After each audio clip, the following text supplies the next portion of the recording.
Right, so listen, you have to understand, it's not about being difficult, it's about standards.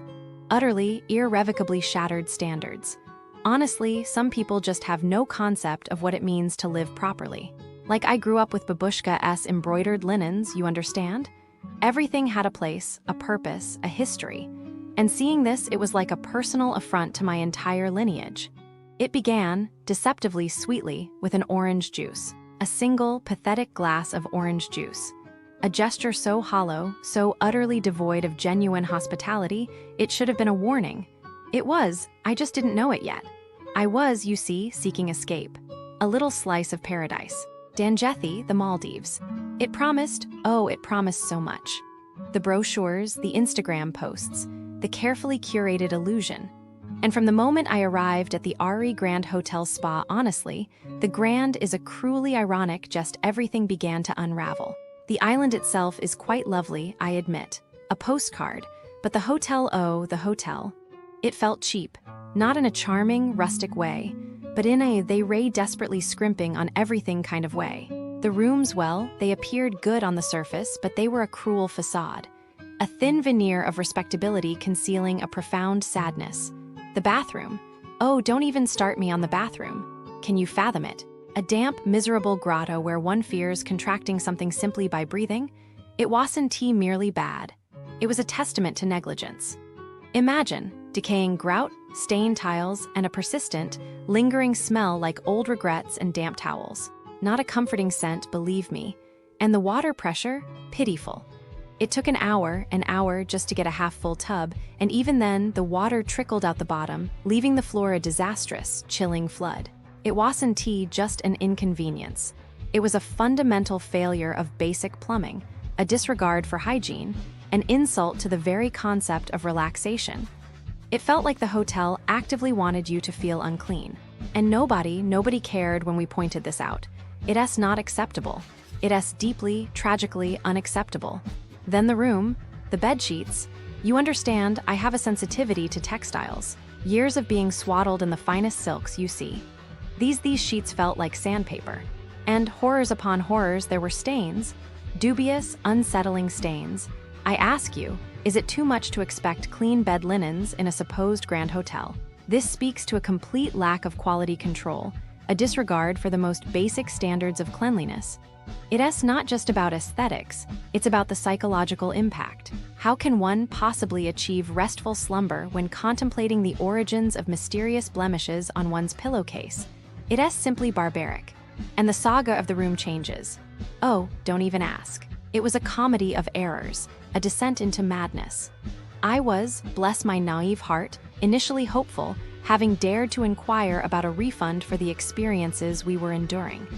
Clearly, this was a mistake that offended the manager, a woman whose name I now associate solely with the color of disappointment. The first change was at midnight. Dragged out of bed with my luggage, like some sort of unwanted package. Then, a second change, a third.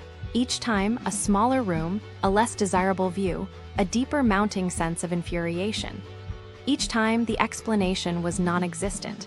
Or worse, a dismissive wave of the hand and a muttered excuse about management issues. Do you realize the disruption? The sheer emotional toll of constantly unpacking and repacking, of being treated like a nuisance, of having your precious vacation time squandered on logistical nightmares. It's positively destabilizing. Every time another room becomes available, another room you can get. It's like they go and find a room specifically to annoy you, and the transfer. Don't even begin to get me started on the transfer. They attempted to charge a ridiculous 100 for a 5-minute speedboat ride. 100 for 5 minutes. The arrogance, the absolute gall. I quickly discovered it should have been at most 20. And then I learned they happily offer this lower price to different guests. Selectively, strategically. I'm just so sad, when I looked into the crimes near Ari Grand Hotel Spa, Dhangethi. It's like tourists come here to relax and have a good time, but some bad people just want to take advantage of them. So I found this one case where tourists got scammed by locals promising them an excursion.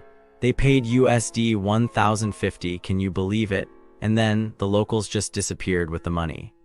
I mean, what kind of people do that? The police were able to recover the money, but still, that's just so wrong. I bet those tourists were so angry and disappointed, you know? They probably felt like they couldn't trust anyone anymore. Businesses near Ari Grand Hotel Spa, Dhangethi are like that. They'll promise you the world just to get your money. And then there's this other case where a foreign teacher got robbed and assaulted on the island. They stole her phone, laptop, and 9,000 MVR in cash. I mean, how could someone do that to another person? It's just so cruel. The police found the stolen items, but I'm sure that poor teacher was still shaken by the experience. I wouldn't be surprised if she never wanted to come back to this place again. And you know, it's like these scams and crimes are everywhere near Ari Grand Hotel Spa, Dhangethi. You can't even trust the people living here, it seems. I'm sure that teacher was just trying to make a living, and then this happens to her. Just so unfair.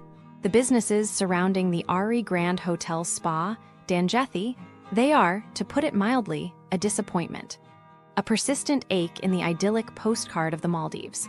It's as though someone decided to build a funfair on top of a cathedral. The promise is there, the potential glimmers, but the execution leaves one feeling profoundly let down. It's a sinking feeling, not dramatic, but a slow, persistent drizzle of disillusionment. It's as if the financial incentives outweigh the desire to provide a genuine experience. And that, frankly, is heartbreaking.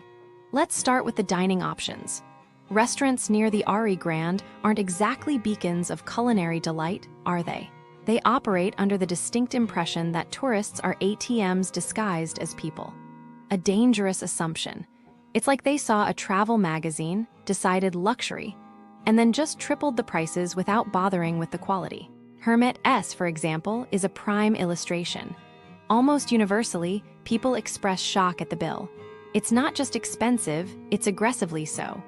One person described a lukewarm burger costing $20 and a suspiciously small chicken toastie for $8.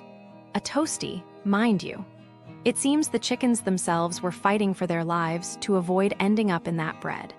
And that's before the taxes and service charges, a double dip in your wallet designed to leave you feeling less like a guest and more like a victim of daylight robbery. Another traveler lamented a shake that tasted mostly of water, costing $6 plus taxes. They are treating the tourists like pigeons, luring them with crumbs and then overcharging them. Lily Beach Resort and Spa presents a similar, though grander, picture of disillusionment. People were expecting a 5-star experience and receiving something substantially less. Complaints range from unbelievably slow email responses a week for a reply, in this day and age, to incredibly delayed seaplane transfers, leading to being stuck in what was described as a shabby city hotel. It's as if every attempt to elevate the experience is thwarted by a systemic apathy towards customer satisfaction. One review spoke of a horrible stay, horrible client, horrible holiday. Harsh words, yes, but they carry the weight of genuine disappointment. It's the type of negativity that clings to the soul. It's as if they are deliberately attempting to break your spirit. One person was even quoted as saying it wasn't worth even 2 stars, it's that bad. This is not simply about expensive things, these are outright scams. Then there's Whiteshell Island Hotel Spa. What's described is less a relaxing getaway and more a battle against the elements and insects. Numerous reports mention cockroaches the size of shoes, fungal growth in the bathrooms, and a general lack of cleanliness. It reads like the set of a horror film, not a tropical paradise. They advertise a gym, but the equipment isn't working, and no one is even bothered to tell you. It feels like they actively want to disappoint you. The breakfast, too, is a recurring source of unhappiness, with people mentioning it as being dreadful. It's a tragedy, truly. A prime location tarnished by a blatant disregard for basic hygiene. Someone pointed out that the hotel looks nothing like the pictures online, now painted a rather unfortunate shade of green. A sort of visual betrayal. The retail experience doesn't fare much better. Island Bazaar, unfortunately, seems to suffer from a particularly distressing affliction rude staff. One customer described a truly appalling interaction, recounting being yelled at for putting their own bag inside another bag. The lack of politeness comes across as a deliberate affront to common decency. I found my jaw practically on the floor. It's not simply bad customer service, it feels as if they are questioning your very existence. It's a small incident maybe, but it speaks volumes about the prevailing attitude. Even a simple purchase becomes a battle. It's exhausting. And then there's La Luna Boutique. Only one review, sadly, which is almost more alarming. An entirely blank review. An empty space where a complaint should be. It's terrifying. It suggests a level of resignation so profound that the reviewer couldn't even muster the energy to express their disappointment. This is the scariest of all, the silent descent.